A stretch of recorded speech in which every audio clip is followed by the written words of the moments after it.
Good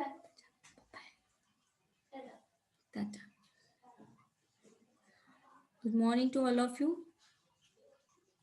बस 2 लोग जुड़े, मंगला और सोनाली। क्या प्रॉब्लम है? पता नहीं मैम। अरे यार, कहाँ तक आए थे? याद आ रहा है आपको?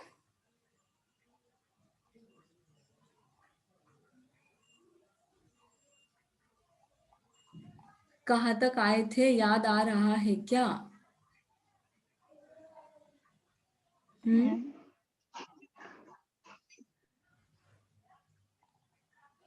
कहाँ तक आए थे? कौन सी डेट तक आए थे?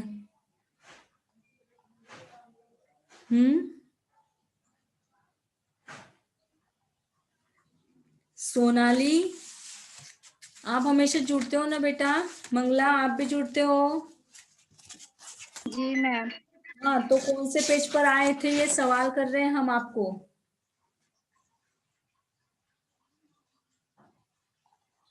अभी तो हमें पेज नंबर भी लिखकर छोड़ना पड़ेगा। डेट वाइज लिखते हैं हम, लेकिन अभी तो हमें पेज नंबर भी लिखकर छोड़ना पड़ेगा हमारे डायरी में, क्योंकि आप लोग याद नहीं कर रखते हो।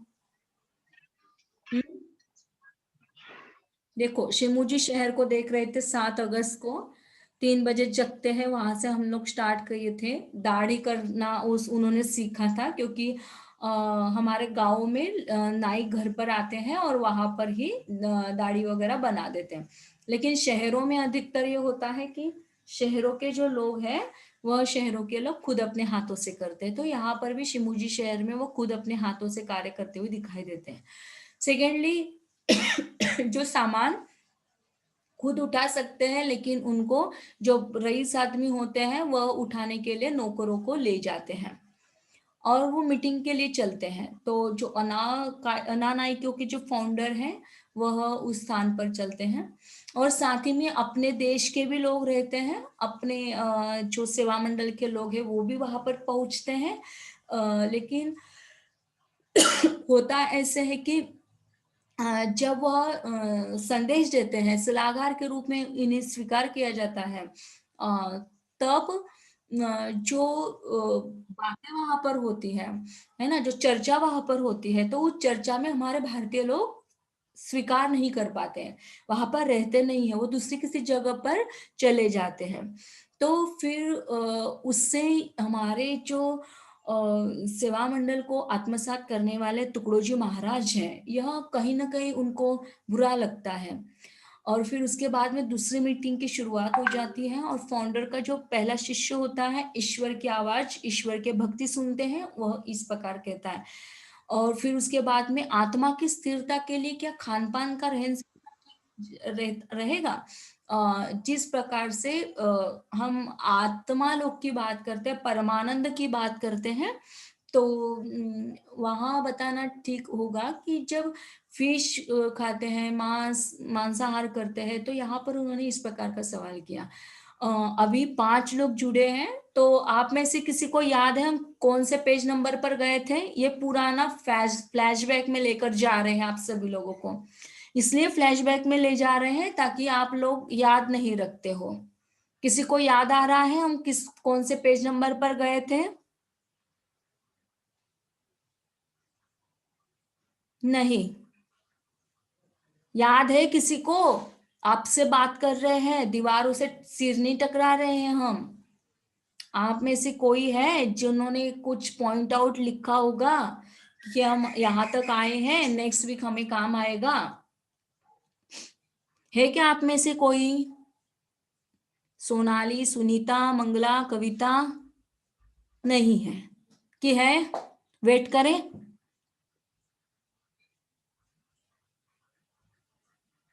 बोलोगे भाई? मैम 1976 को केंद्रीय हरियाली वो कुछ। हेलो। बोलो। वेंगी पुरस्कार मिला था मैम उन्हें 2005 में। अच्छा, तो चालू था। 2005 में उन्हें पद्मश्री पुरस्कार मिला था। ठीक है, चिंगकोंग की भी बात हो गई थी। महात्मा गांधी के महान धर्मी थे। मियोशी नाम का एक बड़ा प्रोफेसर था। चटाई की बिछाएं, बाथरूम, वो फूलों फलों के बाग, वो धंधे की बात भी हमने आपको कही थी। लड़के लड़कियां बहुत अच्छे कपड़े पहने थे, है ना। घर में आकर दूसरा पहनते थे। ये जो ना कपड़े पहनने वाली बात भी बताई थी कि हम लोग कॉलेज जाते हैं तो अलग कपड़े पहनते हैं, घर आते हैं तो अलग कपड़े पहनते, बताया था नहीं बताया था, याद आ रहा है आपको? जी मैम। हाँ, दूसरा आपको बताया था कि हम एकदम दूसरों के घर में जाते हैं तो एकदम एंट्री नहीं करते हैं ना, पहले जाते तो बोलते हैं कि क्या हम अंदर आ सकते हैं। तो फिर जब अंदर का आदमी उनका स्वागत करता है तो बड़े प्यार से स्वागत करते हैं। और फिर धंधा वो उनके छुटपन से, मतलब स्कूली लाइफ में ही उनको धंधे सिखा देते, जैसे खेती करना, मशीन चलाना, लिखना पढ़ना, बैटरी बनाना, रेडियो का काम करना या इंजन का काम सिखाना, ये सारे कार्य उनको बचपन में ही सिखा देते थे। गरीब से गरीब भी अंदर के और बाहर के जूतों को अलग अलग पहनता है, जैसे कपड़े अलग अलग पहनते हैं ना, वैसे ये जूते भी अलग अलग पहनते हैं। ये भी ध्यान में रखिएगा। हाई स्कूल में तो सारा साइंस दुनिया भर की बातें सिखाते हैं, लेकिन उन्होंने जो उत्तर दिया, अब देखिएगा कि जो तुकाराम जो उनके साथ आए थे, खाउदीनी शोहरा गांव का जो डिस्पेंसरी है, उस दवाखाने में जब वो चला गया तो वहां की जो दवाई थी वो जापानी हो गई और सब मशीनें भी जापानी थी। 6 साल में अमेरिका एक आध इंजेक्शन देने का हमें मौका आता है, मतलब देखिए कितने लोग अधिक रूप में बीमार नहीं होते, तो कब बीमार होते? 6 साल, 4-6 साल में बीमार होते हैं। और अमेरिका का एक आध इंजेक्शन देने को हमें मौका नहीं, तो तब हमारे देश की दवाई, मतलब हमारे देश की दवाई ही सब जगह पर चलती है। मुफ्त में दवा कोई नहीं लेता, सब दवा का पैसे देते। सरकारी दवाखाना मात्र जो गवर्नमेंट हॉस्पिटल होते हैं वो मुफ्त में चलते हैं। स्कूलों में भी मुफ्त मुफ्त शिक्षण दिया जाता है, जैसे गाना बजाना, रसोई करना, सब जीवन की बातें यहाँ पर सिखाई जाती है, मगर फीस नहीं ली जाती है। मंदिर में गए, वहां पर एक बुद्ध का मंदिर था, और वह जो था वह मंदिर देहाती था मगर अच्छा था। और गांव में बुद्ध का मंदिर भी वहां पर हम लोग देख चुके हैं। जापान देश में ऐसा कोई गांव ही नहीं है कि जहां बुद्ध का मंदिर नहीं है। उसमें हमें पूछा कि तब हमने कहा हमारे देश में भी बुद्ध को अवतार मानते हैं और उनका बड़ा आदर होता है।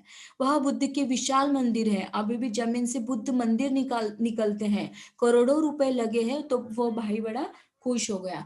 मतलब देखिएगा कि जब भी हम बुद्ध की ओर चले जाते हैं, या हम कहें कि गौतम बुद्ध जी के माध्यम से जो अशोक ने, सम्राट अशोक ने जो कार्य किया ना, वह अत्यंत सराहनीय है।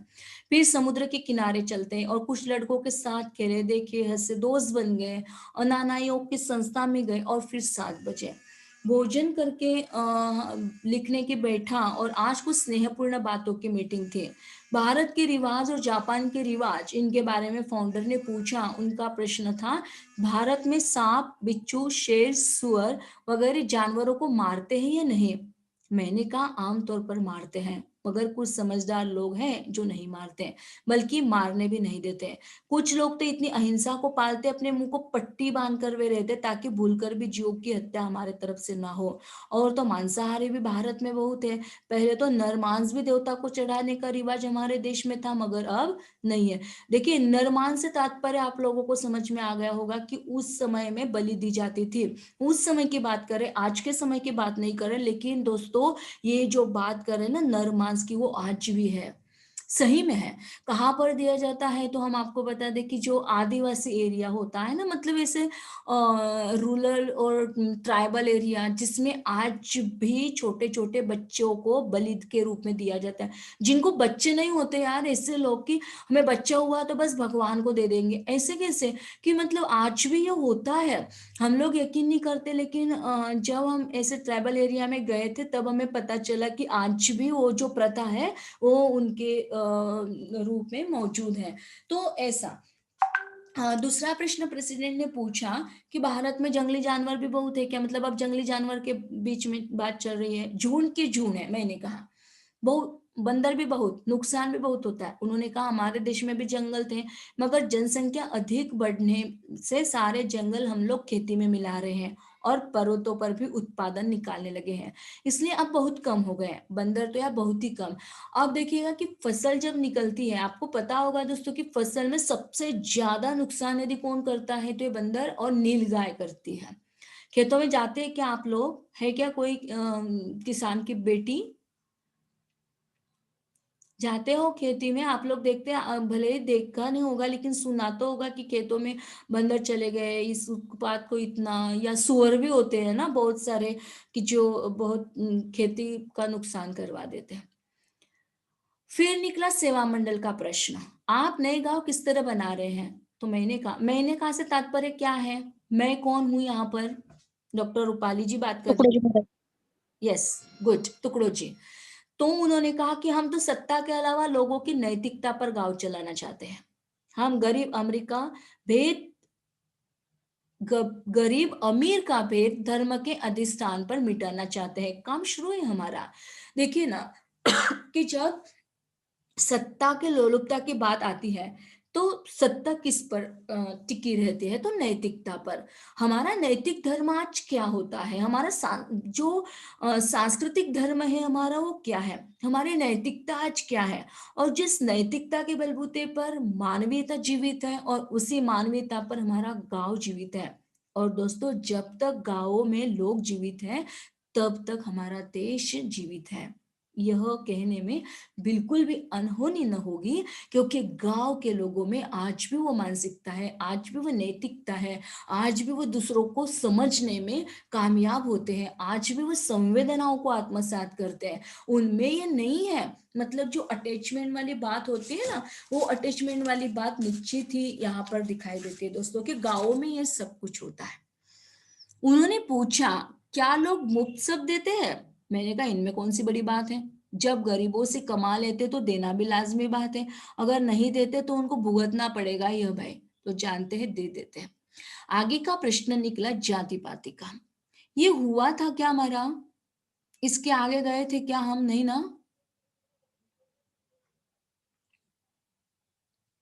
हम्म। ये हुआ था क्या? ये हमारा प्रश्न है। कोई है जो बात कर सकता है? नहीं हुआ था मैम। हाँ, बराबर चल रहे हैं ना हम लोग?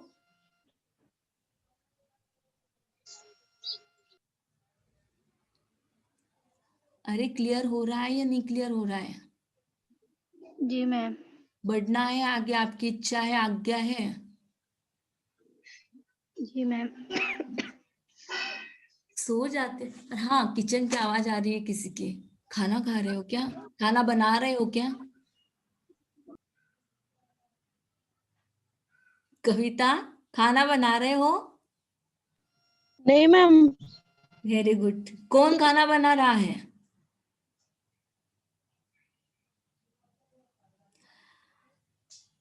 देखिए, गरीबों से कमा लेते हैं तो देना भी लाजमी है, अगर नहीं देते तो उनको भुगतना पड़ेगा। तो जानते हैं और दे देते हैं। आगे का प्रश्न निकला जाति पाति का। भारत बहुत जाति पाति और छुआछूत मानता है क्या? अब सही तो बात है यार, उन्होंने जो प्रश्न किए उन प्रश्नों को लेकर कहीं ना कहीं ये प्रश्न सभी के माइंड में आते हैं। तो उन्होंने कौन सा और कितना प्यारा जवाब दिया दिखेगा। जिन्होंने जातियां बनाई उनको समाज व्यवस्था जाति बनाकर रखना था, और वह व्यवस्था काफी दिन अच्छी तरह चली भी थी। मगर आज वो चल नहीं रहे, इसलिए हमने जाति पाति तोड़कर मानवता बढ़ाना शुरू किया। यह तो भगवान बुद्ध ने भी यही बताया, मगर कुछ सांप्रदायिकों ने उसको तोड़ दिया था। फिर उन्हीं विचारों को आज हम आगे बढ़ा रहे हैं। देखिए, जो ईश्वर होता है, जो परमात्मा होता है, या जो रूहानी हवा होती है, जो परम चैतन्य होता है ना, वो किसी एक धर्म को लेकर, किसी एक जाति को लेकर नहीं आगे बढ़ता। वो तो बस केवल मानता है मनुष्य को, और मनुष्य बना है मानवता को लेकर। और यहाँ पर सांप्रदायिकता को उन्होंने तोड़ दिया, यहाँ के जाति पाति को उन्होंने नष्ट कर दिया। मतलब तय है दोस्तों कि जहां पर मनुष्य ने, ये जो झगड़े हैं जाति पाति के, तो ये जाति पाति के झगड़े केवल मनुष्य के बीच में है, जो केवल मनुष्य ने मनुष्य के लिए बनाए हैं। वास्तव में यदि हम लोग देखते हैं तो जाति पाति मनुष्य के बीच की बात, लेकिन भगवान में या देवताओं में या अल्लाह में, राम में, रहीम में इस प्रकार का कोई युद्ध नहीं है जो युद्ध हम लोगों के बीच में होता है, क्योंकि वो लोग तो मानवता के पुजारी हैं और हम लोग झगड़ालू होते हैं कि जो जाति पाति को लेकर झगड़े करते हैं। अब देखिएगा कि उन्होंने क्या बताया कि हमने उन सांप्रदायिकता को तोड़ दिया। जाति पाति नहीं, बल्कि जाति पाति की जगह पर मानवता को बढ़ावा दे दिया। कुछ प्रश्न मैंने भी पूछे। आप देखिए ना कि जब इतने सारे प्रश्न हमें यदि कोई कर रहा है तो हमें भी तो हक है, हम भी तो प्रश्न करें। दुनिया में आदमी जो कुछ भला बुरा करता है, उसका पाप या पुण्य वह कहाँ भोगता है? भोगता है या नहीं? अब देखिए कि क्या दुनिया में कोई आदमी भला बुरा करता है और उसका पाप पुण्य वह कहाँ भोगता है? क्या आप इस भले बुरे को और पाप पुण्य को मानते हो? इस प्रश्न का आंसर आप लोग दे पाओगे हमें कि दुनिया में आदमी जो कुछ भला बुरा करता है, उसका पाप या पुण्य वह कहाँ भोगता है? भोगता भी है या नहीं भोगता? क्या लगता है आपको? यह जाने दीजिएगा कि यह सवाल आप लोगों के लिए नहीं है।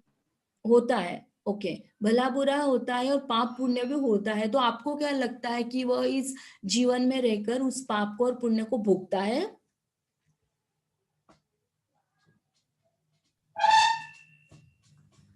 हम्म। हाँ मैम। ओके, हाँ भोगता है। बहुत बढ़िया बेटा, आपने जो बातें एक्सेप्ट की कि हाँ पाप भी होता है और पुण्य भी होता है। अब पाप पुण्य, कौन कितना पाप करता है और कौन कितना पुण्य करता है, इसकी देखभाल हम लोग नहीं कर पाएंगे। इसकी देखभाल करने वाला एक अलग सा एक व्यक्ति को बिठा दिया है भगवान ने। जैसे किसी के घर में शादी होती है ना, तो पैसे कौन कलेक्ट करेगा, शादी के उस समारोह में कौन स्टेज पर रहेगा, कौन सारा काम करेगा, भोजन में कौन जाएगा। जैसे हम लोग बंटवारा कर देते हैं ना, ठीक ये बंटवारा कि इसका ये पाप का जुड़ाव है, इसका ये पुण्य का है, तो पाप वाले को एक जगह पर करा दिया, पुण्य वाले को एक काम को लगा दिया। हर इंसान का ये जो नापा तुला व्यवहार है ना बेटा, ये होता है। आप भले भी ऐसा मानते हो या नहीं मानते हो कि हम तो इतने साइंस की दुनिया में चलते हैं, विज्ञान की दुनिया में चलते, लेकिन ये क्या पाप और पुण्य रहता है? तो हाँ बेटा, निश्चित तौर पर रहता है और होना भी चाहिए। और ये पाप पुण्य कहाँ भोगते हैं? तो यहीं पर भोगते हैं, यहीं पर भोगना पड़ता है हमें। मतलब आप यूं कहिएगा कि हमें सातों जन्म के बाद भुगतने की, नहीं नहीं, बिल्कुल नहीं। ये तो जो जहां जैसे बोगे वैसा आप पाओगे, दैट्स इट। आज आपका कर्तव्य, अब देखिएगा कि पाप पुण्य एक अलग बात, लेकिन भला बुरा दूसरी बात। और एक तीसरी बात ये आ जाती है कि जब भला के करते हैं, भले भले ही हम किसी एक व्यक्ति का भला ना कर सके, लेकिन बुरा करने का हमें कोई अधिकार नहीं है। लेकिन हम किसी की भलाई नहीं करते, लेकिन बुराई जरूर करते हैं। और जब हम किसी की बुराई करते हैं तो हम पाप के सहभागी हो जाते हैं, ध्यान में रखिएगा। और जब भलाई भलाई सोचते हैं, हमारे विचारों में, हमारे मन में, हमारे मस्तिष्क में जब दूसरे किसी इंसान के प्रति भलाई आ जाती है, सूझती है, तो यही जो भलाई है, यही भलाई पुण्य की ओर ले जाती है। आपको अपना अकाउंट तय करना है बेटा कि हम किसके अकाउंट में जाने वाले हैं। हमारा बैंक बैलेंस, यदि हमारा बैंक बैलेंस से ठीक ठाक नहीं होगा तो हमें पैसे कहाँ से मिलेंगे? तो हमारा जो बैंक बैलेंस है पुण्य वाला होना चाहिए। और पुण्य को कमाने के लिए आपको तीर्थ स्थल पर जाने की, तीर्थाटन करने की, व्रत उपवास करने की जरूरत बिल्कुल नहीं है। ध्यान देकर सुनो मेरी बात, आपको आगे आ ही जाएगा, ये सारा आ जाएगा। तो हाँ, पाप पुण्य को आपको इसी जगह पर भोगना पड़ता है, इसी जन्म में भोगना पड़ता है। आप देखो कि कैसे भोगना पड़ता है। यदि आप पाप भी पाप कर रहे हो और आप कहोगे कि चलो गंगा में डुबकी नहा लें, होता है ऐसा भी। हम लोग पूरा प्रायश्चित्त करवा लेते हैं और गंगा में डुबकी लगाने के लिए चले जाते, होता है। और आप, हमें लगता है कि चलो हमारे हम पापों से मुक्ति हो गई। नहीं होगी बेटा, नहीं होगी। तो जैसे उस फाउंडर के प्रथम शिष्य ने उनके साथ सवाल कर रहे थे, तो कुछ प्रश्न उन्होंने भी पूछे। मेरा प्रश्न था, दुनिया में जो आदमी कुछ भला बुरा करता है, ये वाक्य अत्यंत महत्वपूर्ण है। ये वाक्य आपको आरसी के लिए आ सकता है, रेफरेंस कॉन्टेक्ट के लिए पूछा जा सकता है, संदर्भ स्पष्टीकरण के लिए आ सकता है। बाद में मत कहिएगा कि हमें पढ़ाया नहीं है, ये वाक्य तो हमें याद ही नहीं है, ये वाक्य कब किसने कहा था मुझे कुछ पता नहीं। आपको बताया है, लाइन टू लाइन पठन कथन यहाँ पर हुआ है। ऐसा भी नहीं है कि ये बुक आपके पास नहीं है, स्क्रीन शेयर हो चुकी है आपके व्हाट्सएप ग्रुप में से ही हम पढ़ाते हैं, आपको ध्यान में रखिएगा। आपके व्हाट्सएप ग्रुप पे हमने डलवाई है, please check out your WhatsApp group. और उसमें से यदि आप लोग प्रिंट आउट निकालना चाहते हैं, प्रिंट आउट निकालें। 150 रुपए, मात्र 150 रुपए, बहुत ज्यादा नहीं है, क्योंकि बहुत खर्च करते हैं हम लोग। और नहीं करना चाहते बेटा, कोई बात नहीं, यहाँ पर पढ़ाया जा रहा है, यहीं पर ध्यान दो। फाउंडर ने क्या कहा, जरूर उसका नतीजा उसको मिलता है, मतलब पाप और पुण्य कहाँ भोगता है। एक भाई ने कहा कुछ नहीं मिलता, या तो सब यही रह जाता है। जब वह नहीं रहता था सजा किसको मिलेगी। देखिए ना, मतलब जब पाप पुण्य की बात कही जाती है तो जैसे कविता जी ने या उजाला ने बताया कि हाँ मैम होता है ऐसा, पाप पुण्य को यहीं पर भोगना पड़ता है।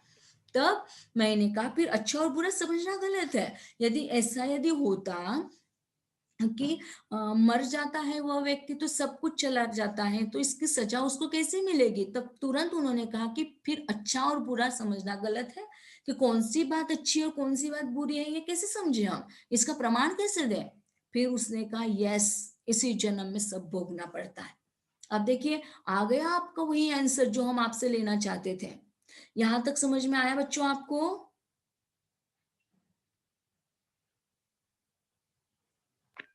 जी मैम। किसी को कोई सवाल। जी मैम।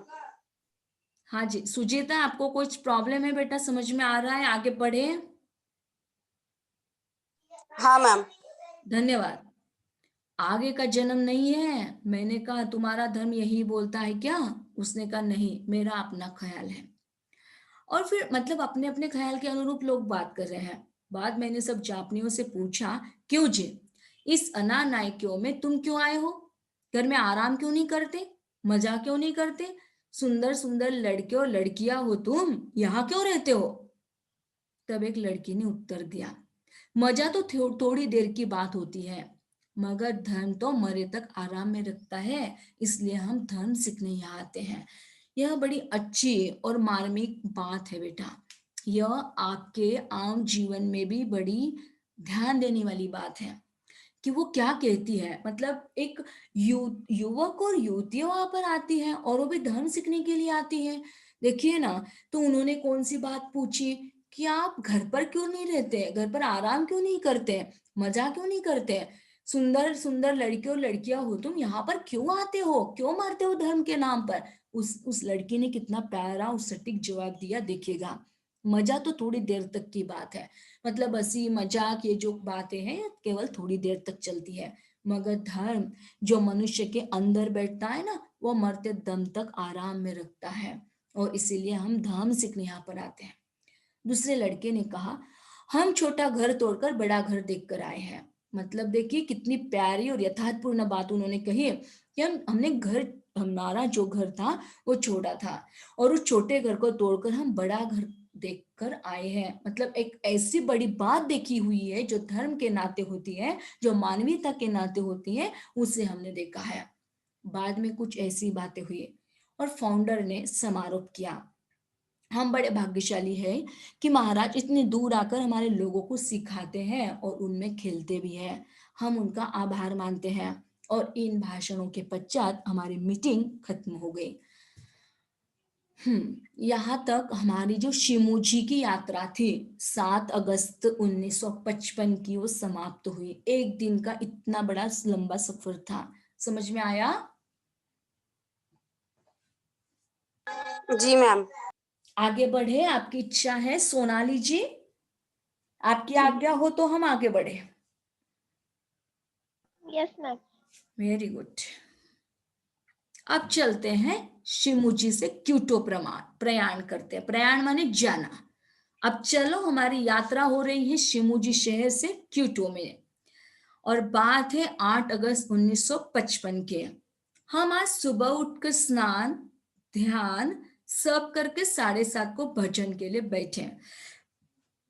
देखिएगा, वहां के जो नर नारी हैं, वहां के जो युवक युवतियां हैं, वहां के युवक युवतियां फॉरेन कंट्रीज के, जापान के, क्या करती हैं कि वह स्नान करती, अर्ली मॉर्निंग में ध्यान करती है, मेडिटेशन, जो आपको जागृति ने बताया था, उस मेडिटेशन को ये लोग भी आत्मसात करते और आज भी आत्मसात किया जा रहा है। तो देखिएगा कि जो तुकडोजी महाराज ने 1955 में बात कही थी, युवक युवतियों ने उन बातों को स्वीकार किया था, उसी बात को आज जागृति, एक चूंकि आप ही की हम उम्र की जो लड़की है, उसने आपको बताया कि ध्यान करना, मेडिटेशन को प्राप्त करना, एजुकेशन सिस्टम को उस सिस्टम को कैसे स्वीकार करना, कितनी सटीकता से आत्मसात करना, ये उस बच्ची ने आपको बताया था। और आज हम लोग ये है कि जब हम स्नान कर रहे, ध्यान कर रहे और 7:30 भजन के लिए बैठ गए। अब सब उनकी इच्छा थी कि जाते जाते हमें भजन सुनने को मिले। मैंने सिर्फ 4-5 भजन बोलकर कार्य के बारे में थोड़ा भाषण दिया और फाउंडर ने आभार प्रदर्शन किया। दूसरी परिषद के सफर में शामिल होने को निकले। अब मोटर से स्टेशन पर गए। फिर से एक बार सारा समुद्र किनारा, पर्वत, बाग और सौंदर्य से जो भरा हुआ है, उसे हम लोग देख रहे थे। जिधर देखो उधर देखने का दिल होता। गाड़ी में बैठकर शिमोजी शहर में पहुंचे। वहां शहर में कुछ सामान रखा था। भारत छोड़ते समय हमारे लड़कों को ख्याल हुआ कि वह धोतिया कौन देगा, कपड़े कौन देंगे, इसलिए किताबों का सामान का बड़ा गट्ठा उन्होंने साथ कर दिया था। मैं भी जगह जगह एक एक चीज इनाम देता गया। 2 जूते थे, वही रख दिए। मैंने चरखा वहां के लोगों को दिया और भी कुछ सामान दिया। बाद वहां से क्यूटो के लिए हम निकले। दोस्तों, ये जो उन्होंने कहा ना कि देने की बात, तो हमारे यहाँ लेने का रिवाज है, देने का बहुत कम। लेते रहते लोगों से, देते बहुत कम है। लेकिन जब हम ऐसे साहित्यकारों को पढ़ते हैं, जब साहित्यकारों की जीवनियों को पढ़ते हैं, है ना, तो कहीं ना कहीं हमें ये एहसास हो जाता है कि जितना आनंद दूसरों को देने में है ना, उतना आनंद किसी के यहाँ से लेने में बिल्कुल नहीं रहता। तो जहां पर भी जाइएगा वहां पर छोटा सा भले गिफ्ट, छोटा सा, बहुत ज्यादा नहीं, बट जितनी हमारी हैसियत होती है, हैसियत से तात्पर्य आप बुरा मत मानिएगा कि हम आपको बहुत गरीब समझ रहे हैं, बल्कि उस समय में, क्योंकि सिस्टम का कुछ नहीं कह सकते, इसलिए हम आपको कहना चाहते हैं कि ये हुआ है। दिल्ली में गए हमारी सहेली के घर पर, जितने पैसे थे तो हमें लगा कि यार ये कम हो जाएंगे, कम हो जाएंगे करके, हमारे हाथों में जितने पैसे थे पॉकेट में, हमें लगा कि चलो इतने हम दे देते हैं। हमने तो उस बच्चे को दे दिया, उनके हाथों में रख दिए और निकल पड़े। सब सहेलियां सहेलियां थी और बाद में पता चला कि किसी के भी पास पैसे नहीं है। देखे एटीएम कार्ड, सभी के एटीएम में फुल अमाउंट था, लेकिन बाहर निकले तो एटीएम में पैसे नहीं थे। तो जो भुगतने में आया उसका अंदाजा आप लोग नहीं कर सकते। मतलब देखिएगा कि जब भी हम दूसरों को, किसी भी व्यक्ति को गिफ्ट देते हैं तो भले छोटा दो, अपना पॉकेट में कितने पैसे हैं इसका भी ध्यान रखो। जो गलतियां हमने की, उस गलती को जानबूझ के आपके सामने रखना चाहते, ताकि हमारे ये जो भोले भाले बच्चे हैं ये कभी इस गलती का शिकार न हो जाए। ओके, तो ऐसा ही। तो फिर ये जब उन्होंने अपना कीमती सामान था, जैसे किताबों को उन्होंने गिफ्ट के तौर पर दे दिया था और एक एक चीज इनाम के रूप में देते गए। अब जूते बचे थे, उन्होंने रख दिए, और चरखा भी था, गांधी का एक मतलब बहुत एक अच्छा उपादान, वो भी उन्होंने सामान के रूप में दे दिया। अब हम क्यूटो चलते हैं। क्यूटो, दिनांक 8 अगस्त 1955। आज यहाँ विश्व धर्मियों की परिषद का कार्यक्रम था। चलते समय रास्ते में अन्ना नायकियों के सेक्रेटरी मिस्टर मियोशी, इनसे बहुत चर्चा हुई। उन्होंने कहा, भारत का उत्पादन अच्छी चीजों को तैयार करके बढ़ाया तो भारत सारे राष्ट्रों में सिरताज रहेगा। मैंने कहा, हम लोगों ने अब काम हाथ लिया है। पंडित नेहरू उस काम में पूरे लगे हैं। हम भी हमसे जितना बने रचनात्मक सेवा के काम में हाथ बटाते रहते हैं। उन्होंने कहा, मैं क्यूटेक के एक बड़े प्रोफेसर के नाते काम कर रहा हूँ। 1 घंटा पढ़ाने का मुझे 1000 रुपए पगार मिलता है। उन्होंने अपने देश का हाल बताते हुए कहा, बुद्ध, शिंतो, क्रिश्चियन, इन 3 संप्रदायों ने जापान को घेरा है। शिंतो के विचार राष्ट्रीय होने के कारण उनका पुरस्कार सरकार करती है। बुद्ध पंथ अब पीछे पड़ रहा है, कारण उसमें आलस और कर्मठताई है। मैंने कहा, उसको ऊंचा उठाना चाहिए, क्योंकि भगवान बुद्ध का तत्वज्ञान विश्व धर्मों को समझाने वाला है। यो तो सभी बड़े पुरुष विश्व की मानवता को मानते हैं। और कुछ बातें हुई, क्योटो पहुंचे। पहले भी हम एक बार क्योटो आए थे। वहां इस वक्त क्योटो के मेयर ने सबको पार्टी दी। मैं भी वहां पहुंचा। देखकर सारे लोग नजदीक आए, पूछने लगे, अब भजन कब होगा महाराज? मैंने कहा कल होंगे, भाषण भी होंगे। सारे लोग खा रहे थे, पी रहे थे।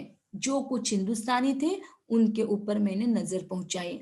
वे सब खा पी के झूम रहे थे। झूम रहे थे मतलब झूमना मतलब क्या? झूमने से तात्पर्य क्या लोगे आप, कोमल? झूमने से तात्पर्य क्या लोगे आप, कोमल?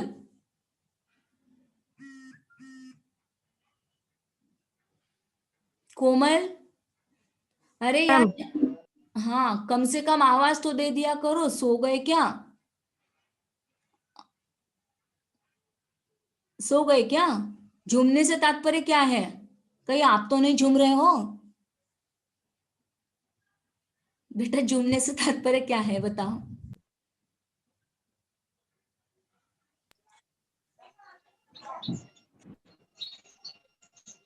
कविता, सुजीता, कोई भी जो बताए। घूमना। शायद वो नशे में झूम रहे थे। Very good. शायद नहीं बेटा, कंफर्मली, कंफर्मली वो नशे में ही झूम रहे थे। मैंने तुकाराम जी से कहा, ये लोग धर्म परिषद को आए हैं कि पी के बकने आए हैं? ये तो भारत का नाम गंवाने वाले मेहमान दिखते हैं।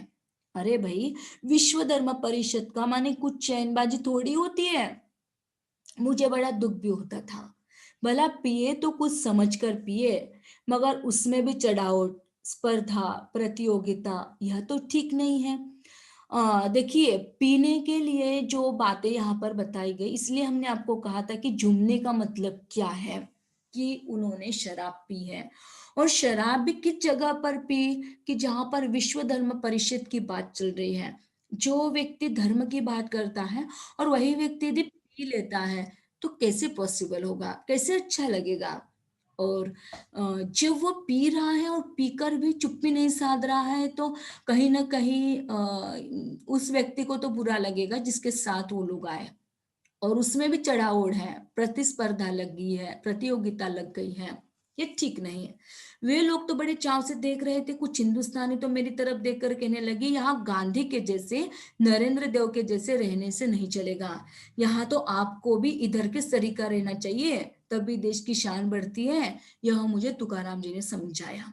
मतलब क्या, कि महात्मा जी ने जैसे अपने संस्कारों को, अपने कार्य को किया, नरेंद्र देव जी ने जैसे कार्य किया, वैसे हम लोगों को रहना चाहिए।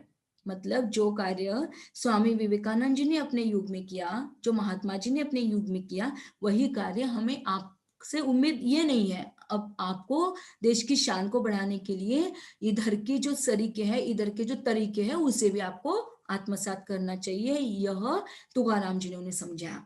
मैंने कहा, उनको कहो कि पूज्य गांधी न होते तो तुम्हें ये लोग बैल से ज्यादा महत्व न देते। उन्हीं की पुण्याई है जो भारत की अदब आज होती है, प्रेम से बोला। अब देखिए ना, यदि महात्मा जी नहीं होते तो सही में जो लोग बैल से ज्यादा महत्व आपको न दे पाते हैं, ये तो उन्हीं की पुण्याई है। जिस गांधी को आप कहते हो ना कि गांधी ने ऐसा काम किया, वैसा काम किया, उसी गांधी जी के माध्यम से ही हमारा महत्व बढ़ गया दूसरे देशों में। बाद हम आराम करने गए, अलग अलग जगह में ठहरे थे हम। एक वियतनाम का भक्त था, बड़ा दुखी हुआ था बेचारा। वह सात्विक भक्त था, मगर यहाँ तो सब सेवक भी नहीं थे, धर्मगुरु कहाँ से होंगे? हाँ, उनमें से कुछ लोग तो बहुत शांत, ज्ञानी और हृदयवान भी थे। हम एक होटल में ठहरे, आराम की व्यवस्था हुई। देखिए, अब क्यूटो, क्यूटो में जब हम गए तब वहां पर का जो वातावरण था वो कैसा था, कि हमारे भारतीय लोग ही नशे में झूम रहे थे। और ये बात उनको बिल्कुल जची नहीं थी। क्यों नहीं जची? क्योंकि जिस मंच पर हम विश्व धर्म परिषद वाली शांति वाली बात बताने के लिए आए थे, वहां पर पीने की प्रतियोगिता लगाई जाए, पीने की स्पर्धा लगाई जाए, यह कुछ अच्छा नहीं लगता। और जब ये बातें उनके सामने आती है तो कहीं ना कहीं उनका मन भी दुख जाता है। तो इस प्रकार हम लोग अब क्यूटो से, क्यूटो में हम लोगों की एंट्री हो चुकी है। अब क्यूटो के पश्चात हम लोग चलते हैं। हाँ, यहाँ तक समझ में आया आपको? होटल में ठहरे हैं और आराम की व्यवस्था हुई है, यहाँ तक क्लियर हुआ? हाँ। क्या समझ में आया, कोई बता पाएगा? एक ओवर लुकिंग करवाते हैं, फिर हम नेक्स्ट तासिका में 9 अगस्त को स्टार्ट करेंगे।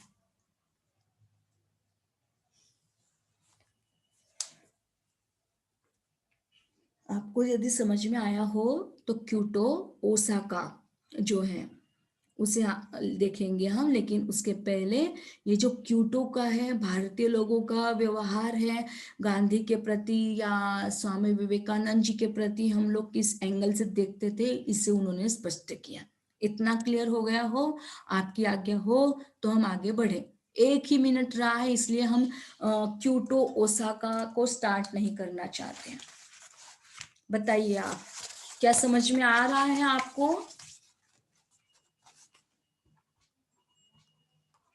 हाँ या ना में तो जवाब दीजिए भाई, कम से कम। हाँ मैम। आपको इच्छा है क्या आगे बढ़ने की, कि फिर से एक बार उसी और 8 अगस्त को लेना है? क्या किया जाए? आगे बढ़े मैम। आगे बढ़े मैम। ओके ओके, ठीक है। देखिएगा कि जैसे हम लोग देख चुके हैं इसके पूर्व में भी, कि क्योटो यह जो देश है, जापान में स्थित क्योटो नगरी में वो जाते हैं, होटल में वो ठहरते हैं, आराम की व्यवस्था उनकी होती है।